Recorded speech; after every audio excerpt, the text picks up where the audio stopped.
Hello!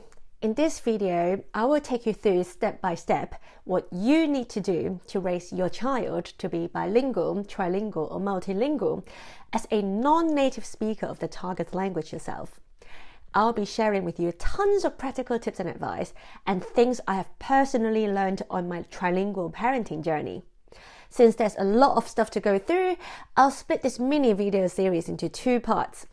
This is part 1 of the series. Keep watching!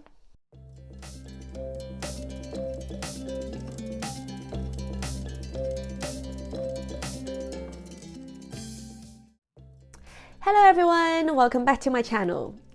In my last video, I shared some success stories of parents who have successfully raised their kids to speak a second language without being native speakers of the language themselves. The link to the video is in the description box below if you haven't watched it yet. In that video, I also promised that I would make another video to dive deep into the practical side in terms of how to achieve that goal. And that's exactly what this video is about. I'll give you a step-by-step guide on what you need to do if you intend to raise your child to speak a language of which you are not a native speaker. Before we get started, if you haven't already, please consider subscribing to this channel, as that will really help other parents or soon-to-be parents like yourself to benefit from the content that I share on this channel. And if you do get value out of this video, please smash that like button. Thank you so much.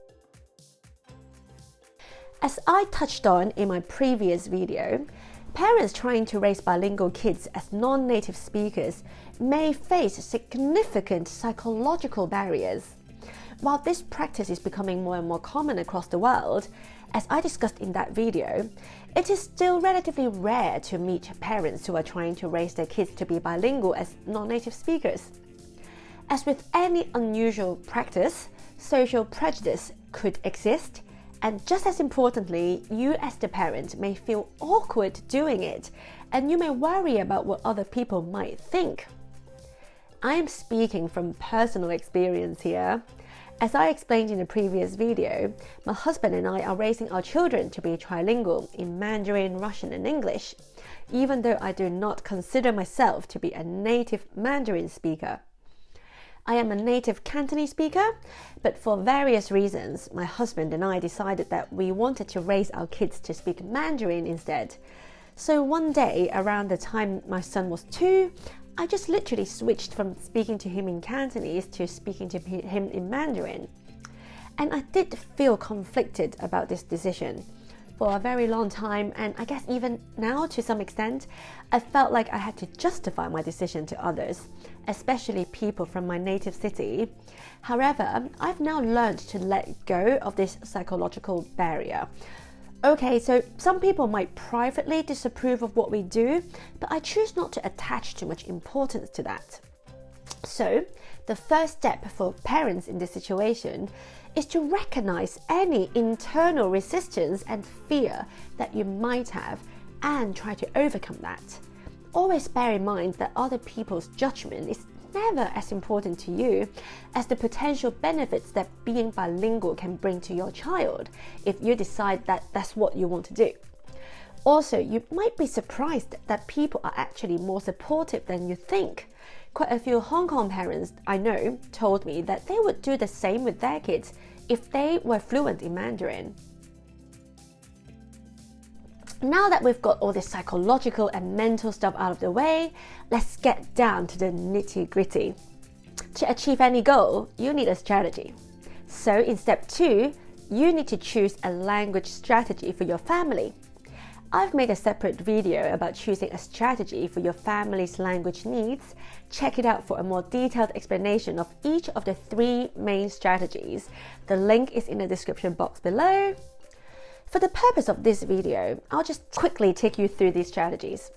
The first one is the one parent, one language or OPAL strategy, where one parent speaks to the child in language A and the other parent speaks in language B. The second main strategy is minority language at home, where typically both parents would use the same minority language with their child at home. The third main strategy is the time and place strategy, where the parents would separate the languages used with the child either by time or by place or both. Now, let's examine how each of these strategies might work in the context of parents trying to raise their child to be bilingual as non-native speakers. Let's imagine a family in Hong Kong. Both mom and dad are native Hong Kongers who speak Cantonese as their mother tongue. They wish to raise their child, let's call her Amy, to be bilingual in Cantonese and English. Using the OPAL, one parent, one language strategy, the mom can speak to Amy exclusively in English, while dad can speak to Amy exclusively in Cantonese.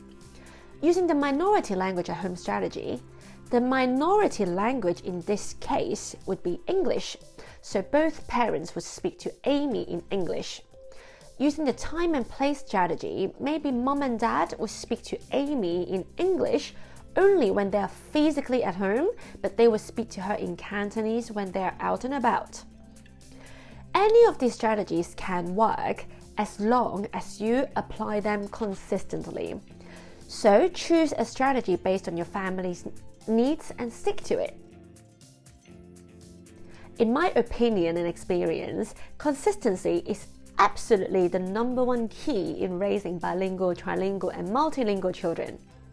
This applies whether you are a native speaker or a non-native speaker.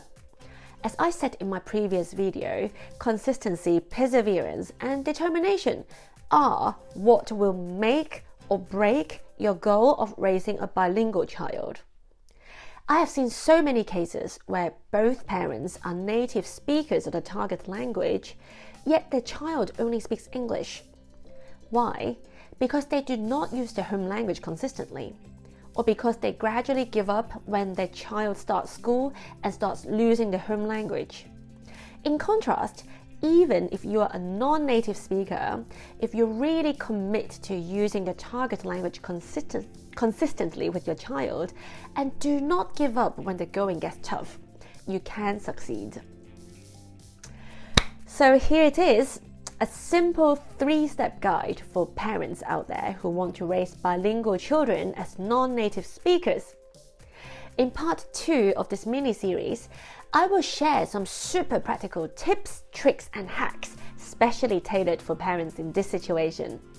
If you want to find out how to improve your own language skills and create an immersive language environment for your child to maximize your chance of success, make sure you subscribe to this channel so you do not miss part 2 of this video series when it comes out. Also, why not check out my book Bilingual and Trilingual Parenting 101 for a complete practical guide on raising multilingual children? The link is in the description box below. Thank you for watching, guys. As always, please like, share, subscribe, and comment. If you're trying to raise bilingual kids as a non-native speaker right now, we would love to hear from you. That's it for today, and see you again very soon. Ciao!